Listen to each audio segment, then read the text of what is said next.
ಈ ಕ್ವಶನ್ ನೋಡಿ, which of the following year will have same calendar year has the 2025. ಅಂದರೆ ಏನು ಕೇಳಿದ್ದಾರೆ ಇವರು ಅಂದರೆ 2025 ಥರ same to same calendar year ಯಾವ ವರ್ಷ ಮತ್ತೆ ಬರುತ್ತೆ ಅಂತ ಕೇಳಿದ್ದಾರೆ.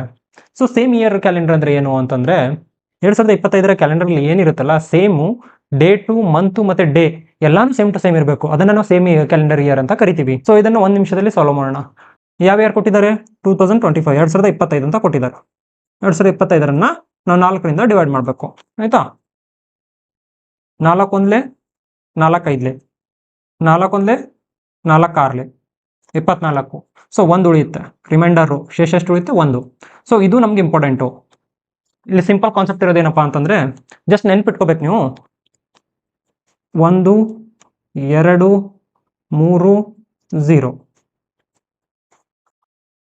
ಸೊ ರಿಮೈಂಡರ್, ಸೊ ಯಾವಾಗ ರಿಮೈಂಡರ್ 1 ಇರುತ್ತಲ್ಲ, ಸೊ ರಿಮೈಂಡರ್ 1 ಇದ್ದಾಗ 6 ಇಯರ್ಸ್ ಅದಕ್ಕೆ ಆ್ಯಡ್ ಮಾಡಬೇಕು.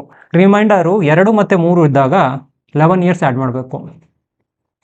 ಅದಾದಮೇಲೆ ರಿಮೈಂಡರ್ 0 ಬಂದಾಗ 28 ಇಯರ್ಸ್ ಆ್ಯಡ್ ಮಾಡಬೇಕು. ಸೊ ಈ ಕ್ವಶನಲ್ಲಿ ಕೇಳಿದರೆ 2025ಗೆ ಸೇಮ್ ಕ್ಯಾಲೆಂಡರ್ ಇಯರ್ ಯಾವಾಗ ಬರುತ್ತೆ ಮತ್ತೆ ಅಂತ.